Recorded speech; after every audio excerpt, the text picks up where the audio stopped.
जोखिम उठाने का भार अगर देखा जाए शार्दुल ठाकुर पर नजर आ सकता है। अगली गेंद फिलहाल आती हुई रिंकू के लिए, ऑस्ट्रम की लाइन में डाले गए फुल पिच गेंद, फ्रंट फुट पर आकर रक्षात्मक शॉट खेला, गेंद को ढकेला कवर्स पर, बाउंड्री पर जब तक गेंद को रोका जाता बल्लेबाजों ने सिंगल पूरा किया। सिंगल की मदद से स्कोर आगे बढ़ते हुए 129 का होता हुआ कोलकाता की टीम का 5 विकेट के नुकसान पर। रिंकू पहुंचे 8 रनों पर और अब स्ट्राइक आ चुकी है शार्दुल ठाकुर के पास। तो कहीं ना कहीं अब जिम्मेदारी अगले लगभग 9 गेंदों के लिए, अगले 1.5 ओवर के लिए बड़े शॉट लगाने की जिम्मेदारी पूरी तरीके से शार्दुल ठाकुर के पास है, क्योंकि रिंकू सिंह अपनी आक्रामक बल्लेबाजी अंतिम 2 ओवरों के लिए बचाकर रखेंगे। लेकिन कहीं ना कहीं फिर भी रिंकू चाहेंगे कि बीच में एक आध चौका खुद लगा दे ताकि उनका स्ट्राइक रेट 100 के ऊपर चला जाए। फिलहाल चौथी गेंद आते हुए चहल की तरफ से, लेग स्टंप की लाइन में डाले गए फुल पिच गेंद, स्वीप करने के लिए गए, ताकतवर स्वीप शॉट हो सकता था लेकिन गेंद लगी पैड पर। लंबी अपील, नॉट आउट का इशारा अंपायर का और 2 सेकंड के अंदर अंदर राजस्थान की टीम ने रिव्यू ले लिया है। मिडल लेग स्टंप की लाइन में डाली गई ये फुल पिच गेंद थी, बल्लेबाज का बचना काफी मुश्किल नजर आता है। बल्लेबाज ने फ्रंट फुट पर आकर जब गेंद को स्वीप करना चाहा तो सामने वाले पैड पर इनके गेंद लगी है, फ्रंट फुट पैड पर ये गेंद लगी है और विकेटों के लाइन में क्योंकि गेंद लगी तो लंबी अपील चहल ने भी कर दी। अंपायर ने हालांकि नॉट आउट दिया है, तो किसी मामले में अगर अंपायर कॉल आ जाता है तो बल्लेबाज नॉट आउट ही बने रहेंगे। पुख्ता रूप से यहाँ पर अगर देखा जाए गेंद को विकेटों पर जाकर लगना आवश्यक है और रिव्यू में फिर ही बल्लेबाज आउट होते नजर आएंगे। ये बहुत सीधी गेंद लगी है, विकेटों के लाइन में ये गेंद लगी है, विकेटों के लाइन में इस गेंद ने टिप्पा भी खाया है। देखना है क्या बल्ले का किनारा है, क्या दस्तानों का किनारा है जो कि बल्लेबाज को पूरी तरीके से बचा जाएगा। और अगर बल्ले या दस्तानों का किनारा नहीं है तो बल्लेबाज का बचना काफी मुश्किल नजर आता है, क्योंकि गेंद फिर शायद विकेटों के ऊपर से जाती नजर आ सकती है और इसी के चलते अंपायर ने नॉट आउट दिया होगा।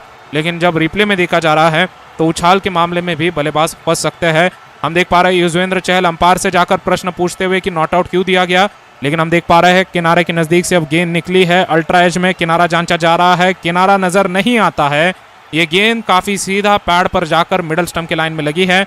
गेंद का घुमाव होकर भी अगर देखा जाए ये गेंद ऑफ स्टंप और मिडल स्टंप के लाइन में पैड पर लगी है, इंपैक्ट इन लाइन है। और विकेट्स के मामले में देखना है हिटिंग आ चुका है, ये गेंद सीधा मिडल स्टंप पर लग रही है, उछाल के साथ जरूर लग रही है लेकिन काफी ज्यादा विकेटों पर लगती हुई ये गेंद बिल्कुल भी अंपायर कॉल नहीं आया। और चहल को एक और सफलता मिलती हुई, तीसरा विकेट मिल चुका है युजवेंद्र चहल को। इस सीजन के सबसे ज्यादा विकेट लेने वाले गेंदबाज की बराबरी कर ली है। 19 विकेटों पर मोहम्मद शमी है और 19 विकेटों पर अब युजवेंद्र चहल भी जा चुके हैं। अगर एक और विकेट ले लेते हैं तो पूरी तरीके से पर्पल कैप अपने सर पर ले लेंगे। लेकिन वहीं पर शार्दुल ठाकुर आउट होते हुए 2 गेंदों में 1 रन बनाकर नए बल्लेबाज अब मैदान पर। देखना है कि अनुकूल रॉय आ रहे हैं या सुनील नरेन को भेजा जा रहा है। 24 वर्षीय अनुकूल रॉय मैदान पर आते हुए लगभग अगर देखा जाए तो 6 मुकाबलों का अनुभव रखते हैं, 17 रन बना चुके हैं। इनकी सही मायनों में काबिलियत अगर देखा जाए बल्लेबाजी करने की पिछले मुकाबले में नजर आई थी, जहां पर आप देखेंगे इन्होंने अपना हाई स्कोर भी बनाया था, 13 रनों की पारी लगाई थी और काफी अगर देखा जाए कम गेंदों में 5 से 6 गेंदों में 13 रन बनाकर मुकाबले में अपनी टीम को एक अच्छा फिनिश दिलाया था। और लगभग उतना ही अंतर अगर देखा जाए जीत का भी नजर आया था कोलकाता की टीम के लिए। जो रन बनाए गए थे अनुकूल की तरफ से वही काफी ज्यादा फायदेमंद साबित हुए थे। और इस मुकाबले में भी अब देखना है रिंकू सिंह का किस तरीके से साथ देंगे, क्योंकि शार्दुल ठाकुर जैसे स्ट्राइक पर आए, जिस तरीके से इस पार्टनरशिप में बड़े शॉट लगाने की जिम्मेदारी शार्दुल पर थी, वो बल्लेबाज आउट हो गए। अभी भी हम मानेंगे कि रिंकू सिंह आक्रामक नहीं होंगे, रिंकू सिंह अपनी आक्रामक बल्लेबाजी अंतिम 12 गेंदों के लिए बचाकर रखेंगे और इसी के चलते आने वाले 8 गेंदों पर ज्यादा आक्रामक होने के आसार अनुकूल रॉय के बने रहते हैं। बाएं हाथ के बल्लेबाज मैदान पर आते हुए सामना करने के लिए तैयार। चहल की गेंदबाजी का ओवर द विकेट से चहल अपनी गेंदबाजी लेकर आते हुए ऑस्टम की लाइन में डाली गई गुडलैंड की गेंद बाहर की तरफ घुमाव ले गए, किनारे के नजदीक से गेंद कीपर के दस्तानों में डॉट बॉल आ चुका है। गूगली गेंद डाली गई इस बार गेंदबाज की तरफ से। बल्लेबाज केवल गेंद को रक्षात्मक अंदाज में खेलना चाहते थे लेकिन उसमें भी अगर देखा जाए सफल नहीं हो पाए, गेंद बाहर की तरफ घुमाव ले गए। अगली गेंद अब लेकर आने के लिए तैयार युजवेंद्र चहल अपनी गेंदबाजी जारी रखेंगे। बाएं हाथ के बल्लेबाज अनुकूल रॉय के लिए, जो कि पहली गेंद पर केवल डॉट खेल गए। अब अंतिम गेंद आती हुई, अगली गेंद यहाँ पर चहल की लेग स्टंप की लाइन में फुल पिच गेंद फ्लिक कर दिया, इस गेंद को खेला मिड विकेट पर। बाउंड्री पर गेंद जा पाएगी या नहीं देखना है, गेंद के पीछे दौड़ लगा रहे खिलाड़ी चहल ने गेंद को रोका नहीं है, डीप मिड विकेट से बाउंड्री से आ रहे खिलाड़ी ने गेंद को रोका और बल्लेबाजों ने तब तक 2 रन पूरे कर दिए। 2 रनों की मदद से 17 ओवर की समाप्ति पर 131 का स्कोर कोलकाता की टीम का।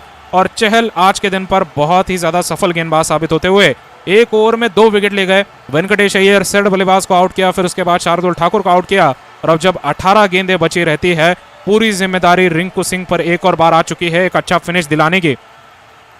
इस मुकाबले में दोस्तों आपको बता दें, राजस्थान की टीम के सामने अगर 160-165 रनों की चुनौती दी जाती है कोलकाता की तरफ से, या 150 रनों की भी चुनौती दी जाती है, राजस्थान की टीम भी अगर देखा जाए थोड़े दबाव में ही रन चेस करते नजर आएगी, क्योंकि इस मुकाबले के मायने राजस्थान के लिए भी बहुत ज्यादा है। इनके बल्लेबाज भी जब बल्लेबाजी करने के लिए आएंगे तो उस समय पर अगर देखा जाए काफी ज्यादा बड़े शॉट लगाने से कतराते नजर आ सकते हैं। पूरे नियंत्रित अंदाज में रन चेस करने के चक्कर में राजस्थान की टीम भी पूरे गेंदों का इस्तेमाल करती नजर आएगी दूसरी पारी में, और इसी के चलते 150 रनों का मुकाबला भी एक काफी करीबी मुकाबला आज के दिन पर हो सकता है, क्योंकि इस मुकाबले के मायने ज्यादा है। दोनों टीमों के लिए ये लगभग नॉकआउट गेम है। जो टीम मुकाबला हारती है वो लगभग प्लेऑफ की रेस से बाहर हो सकती है, और इसी के चलते दोनों ही टीमें पूरे नियंत्रित अंदाज में जहां पर आगे बढ़ना चाहते हैं। नए ओवर की शुरुआत होने जा रही है। संदीप शर्मा को गेंदबाजी दे दी गई है। आखिरी 3 ओवर का खेल बाकी, 131 पर 6 कोलकाता नाइट राइडर्स का स्कोर, और तेज गेंदबाज यहां पर संदीप शर्मा और 2 विकेट से लगातार गेंदबाजी जारी रखते हुए पहली गेंद के साथ आएंगे। और बाएं हाथ के रिंकू जहां 8 रन पर नाबाद है 9 गेंदों में। अनुकूल रॉय 2 रन पर है 2 गेंदों में, 131 पर 6 आउट कोलकाता नाइट राइडर्स का स्कोर। क्या ये 170 रन तक जा पाएगा? गेंदबाजी के साथ आते हुए संदीप शर्मा, पहली गेंद बाएं हाथ के रिंकू के लिए, रन नहीं आ पाएगा। डॉट आता हुआ स्वीप करते हुए खेल गए गेंद को सीधा स्क्वायर लेग पर। खिलाड़ी के हाथों में आई गेंद एक और डॉट के लिए। बल्लेबाज ने यहां पर गेंद को काफी बढ़िया संपर्क के साथ मारा तो था, लेकिन फिर उस बार गैप नहीं मिल पाया। गेंद बैकवर्ड स्क्वायर लेग पर रोक ली गई थी ट्रेंट बोल्ट के हाथों से। संदीप को लगा दिया गया है उनके तीसरे ओवर में। तो फिलहाल ये 18वां ओवर है जो संदीप को मिल रहा है। इसके बाद 20वां ओवर भी संदीप शर्मा को मिल सकता है, 19वां ओवर ट्रेंट बोल्ट को मिलेगा, या फिर देखना है चहल को भी मिल सकता है। चहल का भी एक आखिरी ओवर बचा हुआ है और चहल के पास मौका है कुछ और विकेट निकालने का। अगली गेंद के साथ लौटेंगे यहाँ पर स्पिन गेंदबाज के बाद अब तेज गेंदबाज संदीप शर्मा।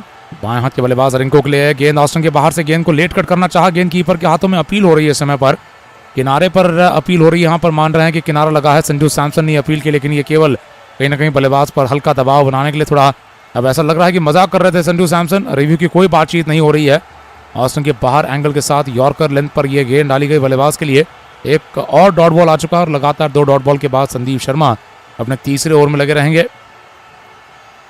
गेंदबाजी के साथ यहां पर संदीप वापस आने के तैयार। बाएं हाथ के रिंकू सिंह लगातार फ्रंट फुट बाहर निकालकर घुटना टेक कर पहले स्वीप करने के लिए गए, फिर लेट कट करने के लिए गए, और यहां पर अब फिलहाल जब संपर्क नहीं हो पाया है, देखना है किस तरीके का शॉट मार पाएंगे अपने बाउंड्री हासिल करने के लिए। आने के बाद से 11 गेंदों पर 8 रन पर नाबाद हैं।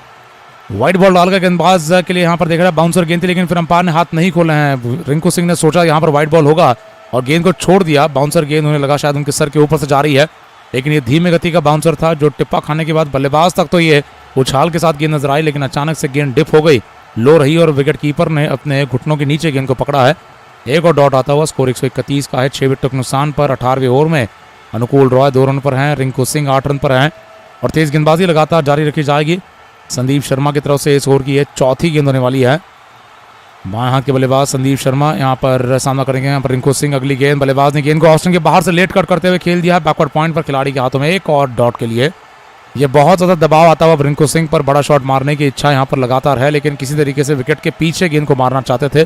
थर्ड मैन और बैकवर्ड पॉइंट के इलाके में गेंद को लगाना चाहते थे एक और चौका, लेकिन संपर्क अच्छे से नहीं हो पाया है। संदीप शर्मा यहाँ पर अपनी तीसरे ओवर में लगातार गेंदबाजी जारी रखेंगे। 131 पर 6 कोलकाता नाइट राइडर्स का स्कोर 18वें ओवर में। अनुकूल रॉय 2 रन पर नाबाद हैं, रिंकू सिंह 8 रन पर नाबाद हैं। संदीप शर्मा अपनी इस ओवर की 5वीं गेंद के साथ आने के लिए तैयार। रिंकू सिंह पर तनाव, बड़ा शॉट मारने का। ओवर द विकेट से अगली गेंद को पुल कर दिया, हवाई शॉट छक्के के लिए। डीप मिड विकेट के लॉन्ग ऑन के ऊपर से सीधी बाउंड्री पर लगभग ये छक्का मारा गया है। पटकी गई गेंद पर धीमे गति से आई गेंद पर ताकत लगाई। रिंकू सिंह का छक्का 137 पर कोलकाता की टीम को ले चले जाएगा। मुश्किल वक्त और रिंकू सिंह यहाँ पर पूरी तरीके से मुस्तैद नजर आए। गेंद को उठाकर छक्का लगाकर खेल दिया यहाँ पर 18वें ओवर में। 137 रन के लिए यहाँ पर अपने टीम का स्कोर पहुंचाते हुए आक्रामक होकर अपना स्ट्राइक रेट भी तेज कर दिया है। बहुत ज़्यादा यहाँ पर परेशान हो चुके थे। शुरुआती 3 गेंदों पर रन नहीं बन पा रहे थे। यहाँ पर शुरुआती 4 गेंदों पर रन नहीं बन पा रहे थे, लेकिन उसके बाद से अब ये छक्का कहीं ना कहीं अब थोड़ा तनाव डालेगा संदीप शर्मा पर भी आखिरी गेंद पर, क्योंकि एक और बड़ा शॉट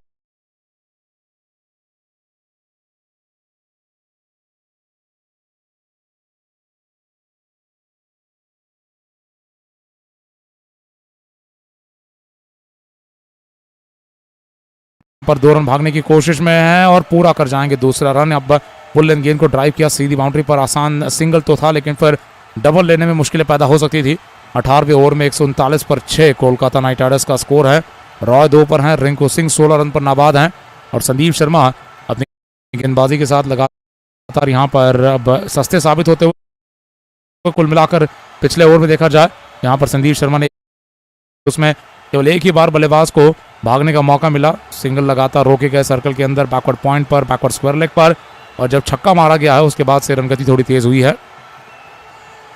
अगली गेंद के साथ लौटेंगे यहाँ पर अब स्पिन गेंदबाज चहल होते हैं या फिर देखना है तेज गेंदबाजी में ट्रेंट बोल्ट का उनका चौथा ओवर इस्तेमाल किया जाता है। चहल अगर आते हैं तो लगातार विकेट लेने के आसार बने रहेंगे। आज स्पिन गेंदबाजों में चहल ने 3 विकेट निकाले हैं, तेज गेंदबाजों में बोल्ट ने 2 विकेट निकाले हैं, लेकिन लगातार डॉट बॉल्स की संख्या